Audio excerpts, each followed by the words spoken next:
ناظرین، یہ ایک ایسا واقعہ ہے جس میں حضرت محمد صلی اللہ علیہ وسلم کا جسم مبارک یہودیوں نے روزہ مبارک سے چرانے کی کوشش کی۔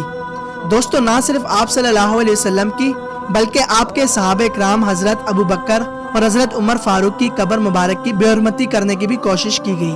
آپ تینوں مدینہ منورہ کی مسجد نبوی میں مدفون ہیں۔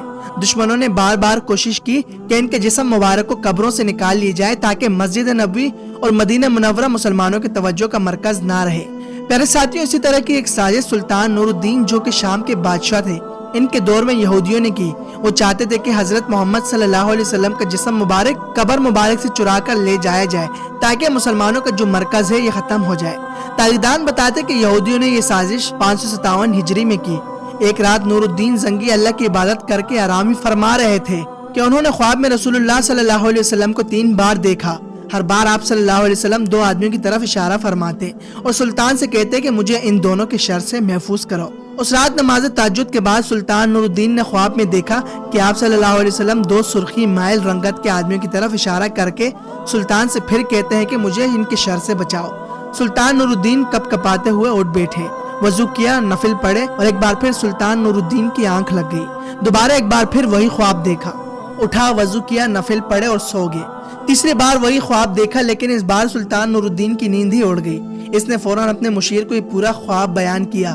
یہ خواب سننے کے بعد مشیر کہتا ہے، سلطان آپ 3 بار یہ خواب دیکھ چکے ہو، پھر بھی یہاں بیٹھے ہو، اس خواب کا کسی سے ذکر نہ کرے اور فوراً مدینہ روانہ ہو جائے۔ اگلے روز سلطان نور الدین 20 مخصوص افراد سمیت اور کچھ مہنگے تحائف لے کر مدینہ کا رخ کیا اور 17ویں روز شام کے وقت وہاں پہنچے۔ سلطان نے روزہ رسول صلی اللہ علیہ وسلم پر حاضری دی اور مسجد نبوی میں بیٹھ گیا۔ اعلان کیا کہ تمام اہل مدینہ کے لوگ مسجد نبوی میں پہنچ جائے جہاں سلطان ان میں تحائف تقسیم کرے گا۔ لوگ آتے گئے اور سلطان ہر آنے والوں کو باری باری تحفہ دیتا رہا۔ اس دوران سلطان نور الدین ہر شخص کو غور سے دیکھتا رہا، لیکن وہ 2 چہرے نظر نہ آئے جو اسے ایک رات میں 3 بار خواب میں نظر آئے۔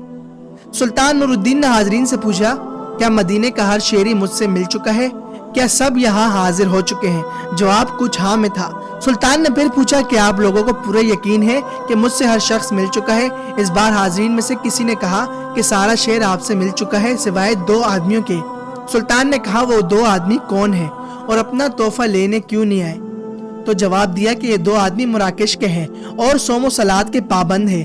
یہ 2 متقی باشندے ہیں، دن رات رسول اللہ صلی اللہ علیہ وسلم پر درود و سلام کا نذرانہ پیش کرتے رہتے ہیں، کسی سے نہیں ملتے، ہر ہفتے مسجد قباء جاتے ہیں اور مہمان نواز بھی ہیں اور کسی کا دیا ہوا کچھ بھی نہیں لیتے۔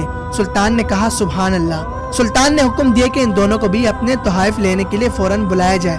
جب ان دونوں شخص کو یہ خصوصی پیغام ملا تو انہوں نے جواب دیا کہ الحمدللہ، ہمارے پاس اللہ کا دیا ہوا سب کچھ ہے اور ہمیں کسی تحفے کی ضرورت نہیں ہے۔ جب یہ جواب سلطان تک پہنچایا گیا تو سلطان نے حکم دیا کہ ان دونوں کو فوراً میرے پاس پیش کیا جائے۔ حکم کی فوراً تعمیل ہوئی۔ سلطان کی ایک جھلک ان کی شناخت کے لیے کافی تھی، کیونکہ خواب میں سلطان کو 2 چہرے دکھا دیے جا چکے تھے۔ تاہم سلطان نے اپنے غصے پر قابو رکھا اور پوچھا، تم کون ہو، یہاں کیوں آئے ہو؟ انہوں نے جواب دیا کہ ہم مراکش کے رہنے والے ہیں، حج کے لیے آئے تھے اور اب روزہ رسول صلی اللہ علیہ وسلم کے سائے میں زندگی گزارنا چاہتے ہیں۔ سلطان نے سنتے ہی سخت الفاظ میں کہا کہ تم دونوں نے جھوٹ بولنے کی قسم کھا رکھی ہے۔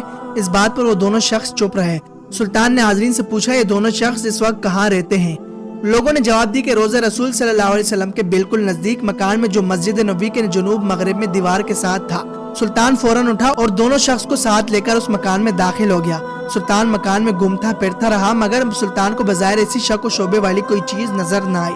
اچانک نئے اور قیمتی سامان سے بھرے ہوئے مکان میں فرش پر موجود ایک چٹائی پر نظر پڑی۔ سلطان کی نظر اس چٹائی پر پڑنی ہی تھی کہ دونوں مراکش باشندوں کے ہوش و حواس اڑ گئے۔ سلطان نے چٹائی اٹھائی، اس کے نیچے ایک تازہ کھودی ہوئی سرنگ تھی۔ سلطان نے دیکھ کر غصے میں کہا کہ اب بھی تم لوگ سچ نہیں بولو گے۔